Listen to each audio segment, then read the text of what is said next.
ہماری مستورات مائیں بہنیں بھی ہیں، ذرا توجہ کے ساتھ سنیں۔ آج کے حالات کے تناظر میں ایک بات کہنا چاہتا ہوں۔ اس وقت جو سب سے اہم مسئلہ ہے وہ یہ ہے کہ ہمارا ایمان کیسے محفوظ رہے، ہماری آنے والی نسلوں کا ایمان کیسے باقی رہے، ہماری اولاد ایمان پر کیسے قائم رہے، ہماری آنے والی نسلیں دین و ایمان پر کیسے قائم رہ سکے، اس کی سب سے زیادہ ہمیں فکر کرنی ہوگی۔ آج آپ کو معلوم ہے، آج پوری دنیا کے لوگ جو اسلام دشمن طاقتیں ہیں، ان کو ہماری جان سے دشمنی نہیں ہے، ان کو ہمارے مال سے دشمنی نہیں ہے، ان کو ہماری جائیداد سے دشمنی نہیں ہے، ان کو دشمنی اگر ہے تو ہمارے ایمان سے دشمنی ہے۔ وہ ایمان کے اوپر ڈاکہ ڈال رہے ہیں، ان کو ہمارا ایمان سے جو ہے سب سے زیادہ پریشانی ہے۔ ان کی کوشش ہے، ان کی سازش ہے، ان کی پلاننگ ہے کہ کس طریقے سے انہیں مرتد کر دیا جائے، کس طریقے سے ایمان سے انہیں مرتد بنا دیا جائے۔ یہ ظاہر سے نام ان کا عبد الرحمن رہے، نام عبد الرحیم رہے، نام عبد السلام رہے، نام عبد الشکور رہے، لیکن اندر سے یہ مومن نہ رہ سکے۔ اے میرے ذمہ دار لوگوں، آج یہ مدرسوں کا دین ہے، آج یہ مدرسوں کا دین ہے، یہ مکاتب کا دین ہے کہ ہمارے بچوں کے سروں پر ٹوپیاں ہیں، ہمارے چہروں پر داڑیاں ہیں، ہماری پیشانی پر سجدے کا نشان ہے، ہمارا اسلامی یونیفارم ہے، اسلامی تشخص ہے، اسلامی شناخت ہے۔ یہ دین مدرسوں کا ہے۔ میں اس میں کہنا چاہتا ہوں، اگر آپ یہ چاہتے ہو کہ آپ کی آنے والی نسلیں دین پر قائم رہیں، آپ کی آنے والی نسلیں اسلام پر قائم رہیں، آپ کی آنے والی نسلوں کا ایمان باقی رہے، تو ان مدرسوں کو مضبوط کیجئے۔ مدرسے اسلامی قلعے ہیں، مدرسوں سے اپنے تعلق مضبوط کیجئے، مدرسوں کی تعلیم کو لازمی بنائیے، اپنے بچوں کو پہلے مدرسوں کے اندر پڑھائیے، اپنے بچوں کو پہلے قرآن کریم پڑھائیے، اپنے بچوں کو اسلامیات پڑھائیے، ایمانیات پڑھائیے، عقائد پڑھائیے، دینیات پڑھائیے، پھر ڈاکٹر بنائیے، انجینئر بنائیے، پروفیسر بنائیے، لیکچرر بنائیے، آئی ایس بنائیے، آئی پی ایس بنائیے، جج بنائیے، وکیل بنائیے، سب کچھ بنائیے، لیکن پہلے بچوں کو مسلمان بنائیے۔ اور پوری ذمہ داری سے یہ کہنا چاہوں گا، آج ارتداد کی لہر ہے، آپ کے ہاتھ میں موبائل ہے، سب کے ہاتھ میں یہ موبائل فون ہے، سب کے ہاتھ میں اینڈرائڈ فون ہے۔ صبح جب آپ فون پر جب نیٹ کھولتے ہیں، آپ واٹس ایپ دیکھتے ہیں، آپ فیس بک دیکھتے ہیں، آپ انسٹاگرام دیکھتے ہیں، آپ نیوز چینلوں کو دیکھتے ہیں، آپ کے پاؤں تلے زمین کھسک جاتی ہے جب آپ کو یہ خبر ملتی ہے کہ فلاں گاؤں کی بیٹی غیر کے ہاتھ میں چلی گئی، فلاں گاؤں کی بیٹی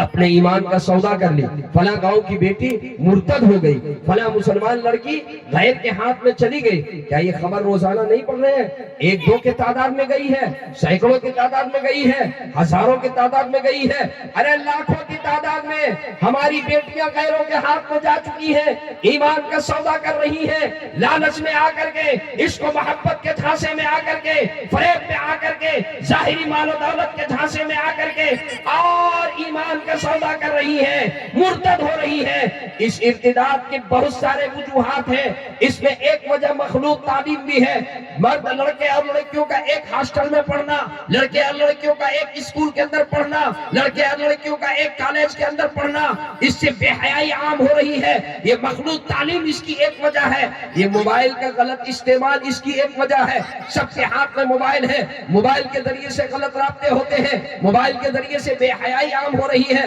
موبائل کے ذریعے سے جو ہے غیر محرم کے ساتھ تعلق قائم ہو رہا ہے۔ اے میرے نوجوانوں، ارے میرے سماج کے ذمہ دار لوگوں، میں یہ پیغام دے کر کے جا رہا ہوں، آپ سے میں رخصت ہو رہا ہوں۔ سب سے پہلی بات یہ ہے، آپ اپنے اپنے علاقوں میں اسلامی اسکول قائم کیجئے، جہاں دینی ماحول کے ساتھ اسلامی ماحول میں آپ کی بچیاں عصری تعلیم حاصل کر سکیں۔ مخلوط تعلیم سے بچیں، اپنی بچوں کی نگرانی کیجئے، اپنی بچیوں کی نگرانی کیجئے، موبائل کا صحیح استعمال ہو، آپ اس کے لیے ذمہ دار ہیں، آپ اس کی نگرانی کیجئے۔ اور ایک بات اور کہوں گا، اس کے پیچھے ایک چیز اور ہے، وہ ہے آج ہم شادی اور بیاہ میں ہم نے شادی بیاہ کو مشکل بنا دیا، ہم نے نکاح کو مشکل بنا دیا۔ آج 4-5 لاکھ روپے جب تک نہیں ہوتے کسی بیٹی کی شادی نہیں ہوتی، کوئی اپنی بیٹی کی شادی کے لیے سوچ نہیں پاتا ہے۔ غربت بھی اس کی ایک وجہ ہے، غربت کی وجہ سے جو ہے وہ غلط قدم اٹھا لیتی ہے۔ میں کہا کرتا ہوں، ابھی پچھلے سال بنگال ہی کے سرزمین پر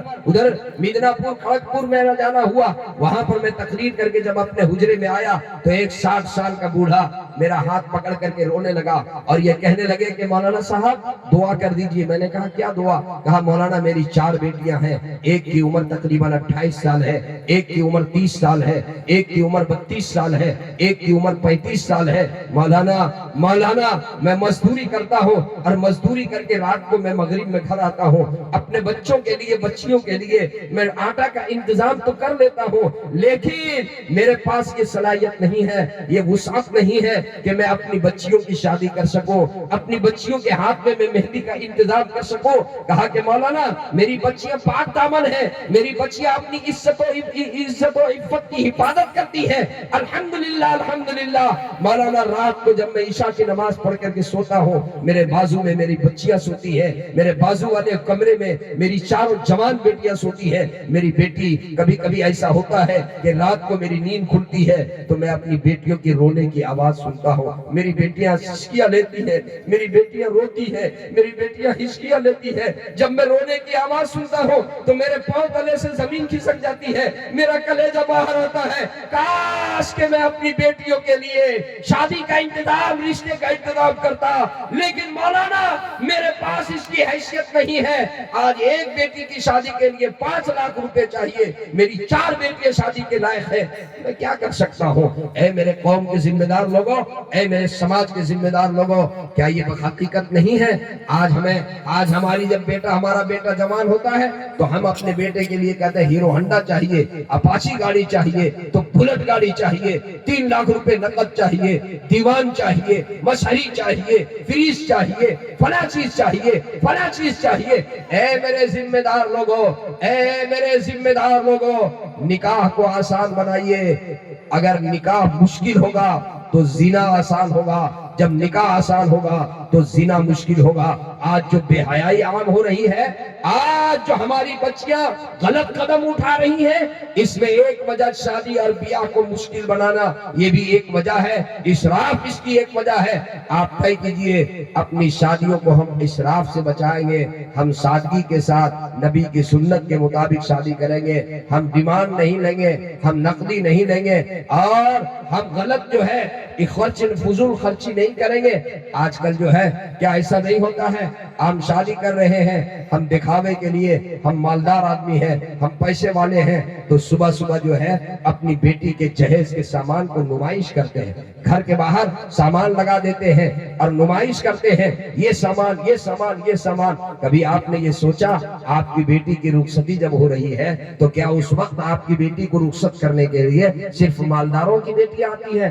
نہیں، آپ کی بیٹی کی رخصت کے منظر کو دیکھنے کے لیے رکشا چالک کی بیٹی بھی آتی ہے، ہل چلانے والے کی بیٹی بھی آتی ہے، کھیت میں کام کرنے والے کی بیٹی بھی آتی ہے۔ وہ جب دیکھتی ہے سامان جہیز کو دیکھتی ہے اور مالدار کی بیٹی کو رخصت ہوتے ہوئے جاتے ہوئے دیکھتی ہے تو وہ اپنے آنچل کو سامنے کر لیتی ہے، بوجھل قدموں کے ساتھ وہ جب گھر کے طرف نکلتی ہے، آنکھوں میں آنسو ہے، وہ آنسو کو چھپانے کی کوشش کرتی ہے، دل میں یہ حسرت ہوتی ہے، دل میں یہ آرزو ہوتی ہے، دل میں یہ تمنا ہوتی ہے، کاش کہ میرا باپ بھی مالدار ہوتا، کاش کہ میرے باپ کے اندر میں بھی یہ صلاحیت ہوتی تو میری بھی شادی ہوتی، میرے لیے بھی میرا باپ یہ سامان جہیز کا انتظام کرتا۔ میں کہتا ہوں آپ پوری دنیا اپنی بیٹی کو دے دیجئے لیکن نمائش مت کیجئے، آپ دکھلائیے مت، آپ ہل چلانے والے، آپ مزدور کھیت میں کام کرنے والے، آپ جو ہے اس بیچارے کی بیٹی جس کا باپ جو ہے اس لائق نہیں ہے،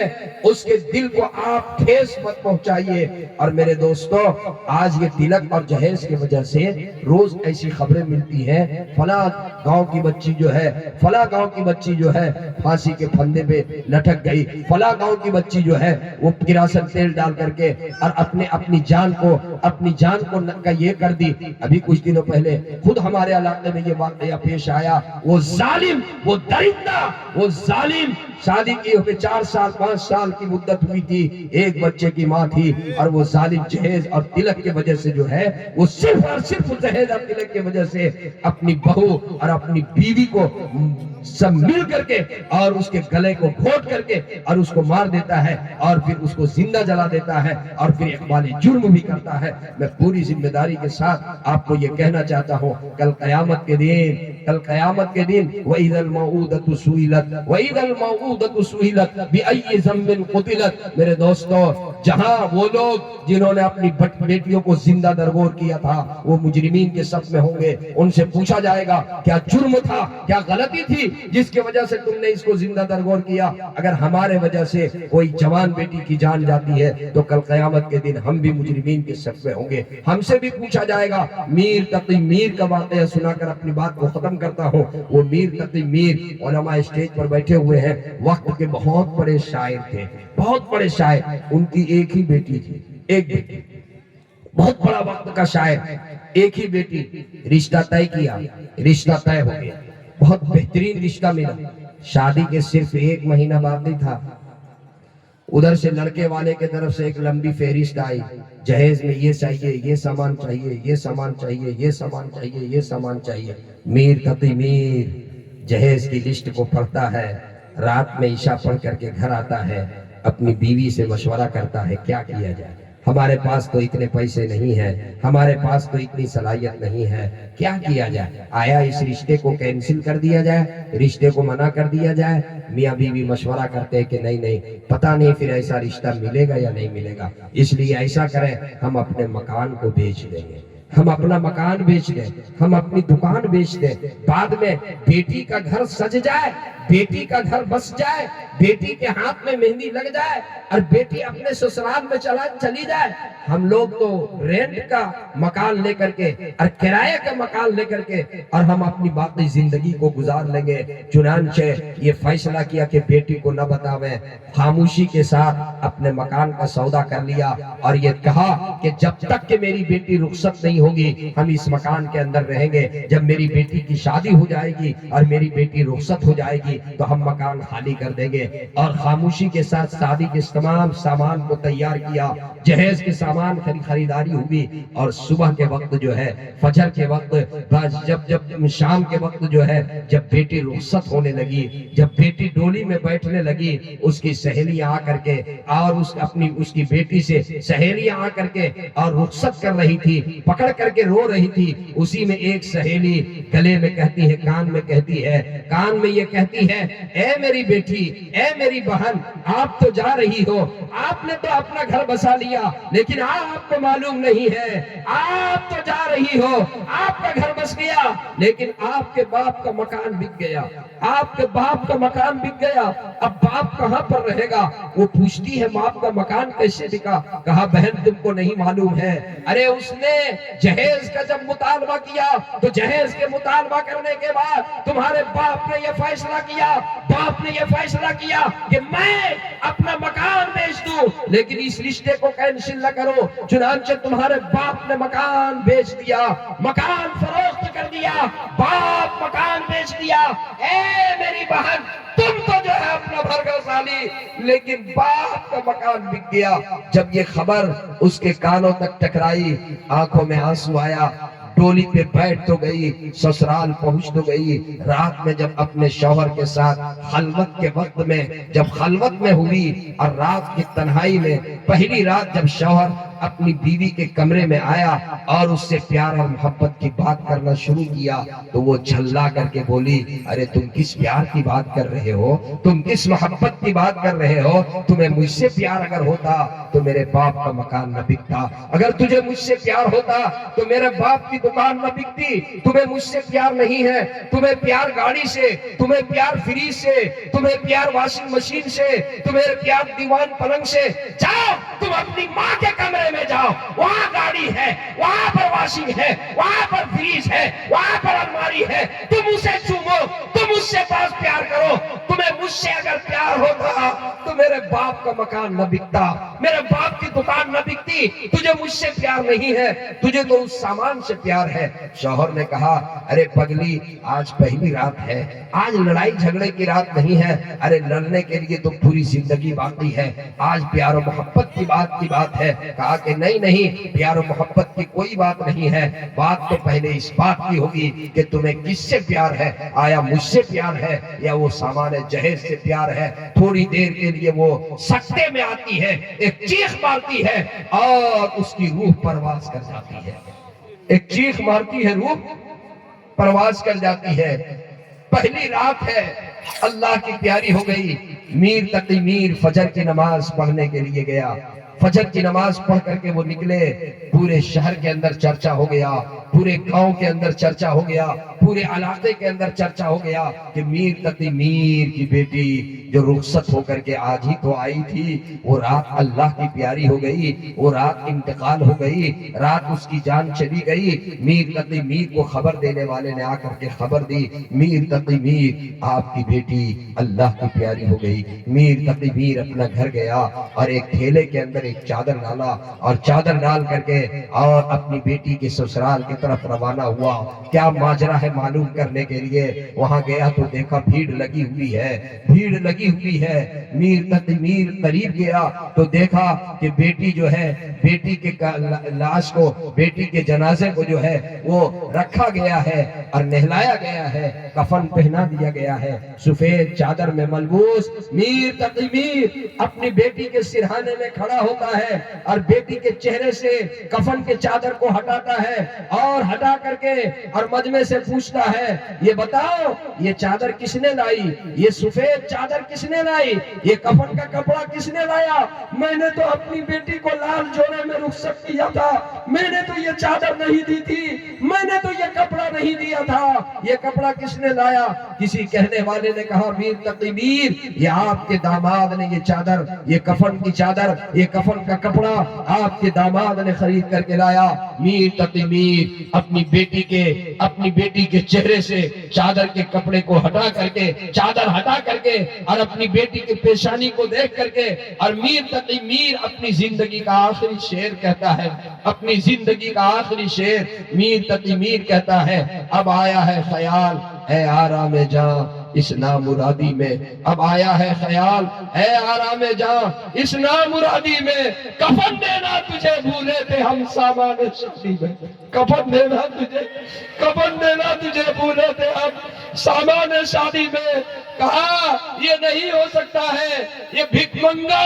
یہ نہیں ہو سکتا ہے کہ میری بیٹی جو ہے وہ اس کے کفن میں ملبوس ہو. اپنے تھیلے سے کفن کی چادر کو وہ نکالتا ہے اور کفن کی چادر نکال کر کے اور کہتا ہے کہ میری بیٹی میری چادر کے اندر مدفون ہوگی, اس کی چادر کے اندر میری بیٹی دفن نہیں ہوگی, اور میں اپنی بیٹی کو اس گاؤں کے قبرستان میں اپنی بیٹی کو دفن نہیں کروں گا, میری بیٹی میرے گاؤں میں میرے قبرستان کے اندر دفن ہوگی. چنانچہ میر تقی میر اپنے تھیلے سے چادر نکال کر کے دیتا ہے اور وہ تاریخی شعر کہتا ہے, اب آیا ہے خیال اے آرام جاں اس نامرادی میں, کفن دینا تجھے بھولے تھے ہم سامان شادی میں. میرے دوستو کہ آج حالات ایسے نہیں ہیں. میرے دوستو آپ نے اصلاح معاشرہ کا جلسہ کیا, مدرسہ اسلامیہ کا یہ جلسہ, میں کہنا چاہوں گا جتنے لوگ یہاں بیٹھے ہوئے ہیں آپ لوگ یہ طے کیجئے, اگر آپ میں سے ایک نے بھی یہ ارادہ کر لیا, اگر آپ میں سے پورے مجمع نے یہ ارادہ کر لیا کہ اب ہم شادی میں فضول خرچی نہیں کریں گے, ہم ڈیمانڈ نہیں لیں گے, ہم مطالبہ نہیں کریں گے, غریب بیٹی ہے, کسی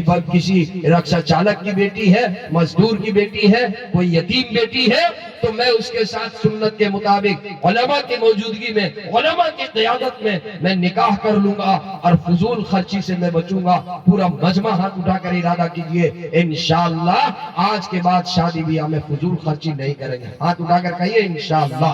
ہاتھ اٹھا کر کہیے انشاءاللہ. اور اب یہ حافظ ہے 1 2 3 4 5 6, قاری خورشید صاحب 6 بچے ہیں ماشاءاللہ. یہ قاری صاحب کی محنت ہے, قاری منصار صاحب ہیں,